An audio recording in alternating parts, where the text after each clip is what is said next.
नमस्ते. मी जिल्हा पोलीस अधीक्षक सांगली संदीप घुगे. आपल्या सर्वांना माझा नमस्ते. आपल्याला उद्याच्या अनंत चतुर्दशीच्या खूप खूप शुभेच्छा. माझं सांगली जिल्ह्यातील सर्व नागरिकांना आव्हान असेल, आपण आत्तापर्यंत जो गणेश उत्सव शांततेनं साजरा केलेला आहे आणि प्रशासनाला जे सहकार्य केले त्याच पद्धतीने उद्याचा अनंत चतुर्दशी जो गणेश उत्सवाचा शेवटचा दिवस आहे तो सुद्धा आपण अतिशय आनंदाने उत्साहाने साजरा करावा आणि सर्व नियमांचं पण आपण पालन करावं. आतापर्यंत जिल्ह्यामध्ये सर्व पोलीस स्टेशन हद्दीमध्ये पोलीस विभागाने योग्य तो बंदोबस्त ठेवलेला आहे.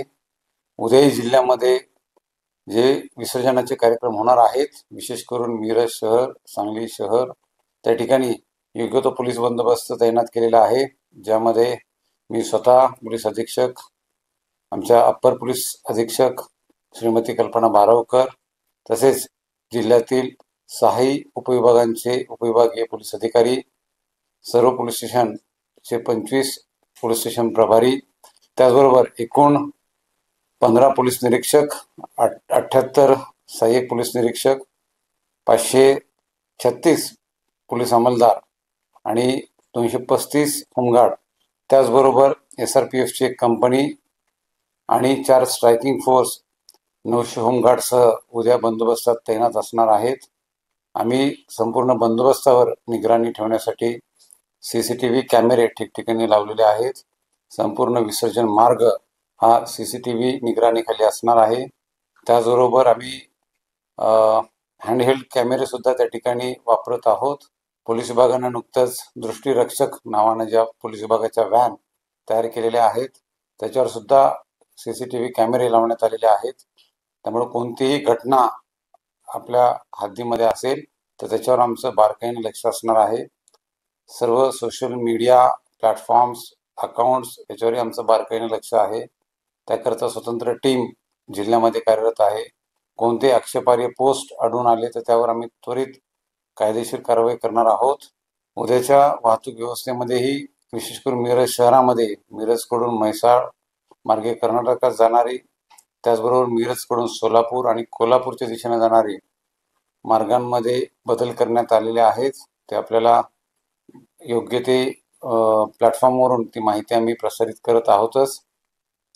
त्याचबरोबर कायदा सुव्यवस्थेच्या दृष्टिकोनातून प्रतिबंधक उपाययोजना पण आम्ही केलेल्या आहेत. पोलीस विभागाने आतापर्यंत 7,500 पेक्षा जास्त प्रिव्हेंटिव्ह ॲक्शन्स या सण उत्सवाच्या पार्श्वभूमीवर घेण्यात आलेल्या आहेत, ज्यामध्ये विशेष करून इस्लामपूर पोलीस स्टेशनच्या प्रस्तावानुसार एक मोक्याची पण कारवाई केलेली आहे, ज्यामध्ये 10 आरोपींवर मोक्का लावण्यात आलेला आहे.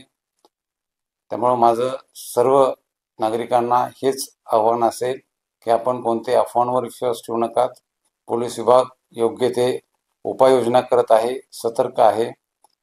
पोलीस विभागाकडून आतापर्यंत 500 पेक्षा जास्त विविध स्तरांवरच्या बैठका घेण्यात आलेल्या आहेत, ज्यामध्ये शांतता समिती, तसेच मोहल्ला समिती, पोलीस पाटील, मूर्तिकार, वाद्य वाजवणारी मंडळं, तसेच पोलीस मित्र, मस्जिदीचे मौलाना, मौलवी आणि इतरही सर्व प्रतिष्ठित नागरिक यांच्यासोबत बैठका आमच्या पार पडलेल्या आहेत. दंगा काबू योजनाही सर्व पोलीस स्टेशन आणि उपविभागीय स्तरावर घेण्यात आलेल्या आहेत. प्लाझ्मा बीमच्या बाबतीत मी सर्व मंडळांना ही सूचित करतोय की लेझर लाईटचा वापर हा जिल्ह्यामध्ये पूर्णतः त्याच्यावर प्रतिबंधात्मक आदेश निघालेला आहे. कोणत्याही मंडळाने तो वापर करायचा नाहीये, अन्यथा आपल्यावर गुन्हे दाखल होतील. एकूण जिल्ह्यामधील जी संवेदनशील ठिकाणं आहेत त्याच्यावर आमचं विशेष लक्ष असणार आहे. त्याकरिता BDDSची टीम सुद्धा आमची सतर्क आहे. ध्वनिमापक यंत्रांचा वापरही आमच्या पथकांकडून करण्यात येत आहे, ज्यामुळे कुठेही मर्यादेपेक्षा जास्त ध्वनीची वापर तीव्रता त्या ठिकाणी होणार नाही आणि असे जर आढळून आले तर त्या ठिकाणी पंचनामे करून त्वरित कायदेशीर कारवाई करण्यात येईल. यासाठी एकूण 25 पथकं तयार करण्यात आलेली आहेत. छेडछाड विरोधी पथकही आमचं सतर्क आहे. गुड मॉर्निंग पथकांकडून सगळ्या सेन्सिटिव्ह भागांना आम्ही भेट देत आहोत. जिल्हा रात्रगस्त दरम्यान कोणीही संशयास्पद व्यक्ती आढळून आली तर त्याच्यावरही कारवाई होत आहे. सर्व गणेश मंडळांनी या गणेश उत्सवामध्ये जो पोलीस विभागाने 10 कलमी कार्यक्रम राबवण्यासाठी आवाहन केलं होतं, त्यालाही अतिशय चांगला प्रतिसाद दिलाय. ज्या अंतर्गत रक्तदान शिबिर असेल, वृक्षारोपण असेल, शालेय साहित्यांचं वाटप असेल, बेटी बचाव बेटी पढाव सारखं अभियान जे राबवण्यात येतं, अपघातांच्या बाबतीत जे आम्ही आपल्याला विविध उपाययोजना करण्यासाठी सूचना दिलेल्या आहेत, तसेच CCTV कॅमेरे सुद्धा आपल्या स्तरावर लावण्यासाठी सांगण्यात आलेलं आहे. हे सगळे कार्यक्रम आपल्याकडून राबवण्यात आले, त्याबद्दल मी गणेश मंडळांचं आभार व्यक्त करतो. तसेच पोलीस विभाग दत्तक योजना राबवत आहे, ज्यामध्ये गणेश मंडळ आणि पोलीस विभागाचा समन्वय ठेवण्यासाठी एक पोलीस समन्वयक प्रत्येक मंडळाकडे दिलेला आहे.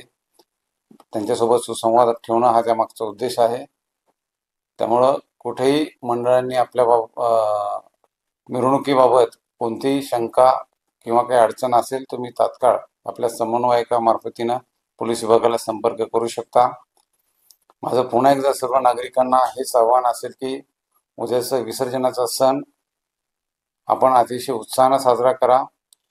आपण गणेश उत्सव हा राज्य उत्सव म्हणून साजरा करत आहोतच, आणि सोबतच प्रशासनाला सहकार्य करणं हे सुद्धा आपलं कर्तव्य आहे, आपली जबाबदारी आहे. जय हिंद.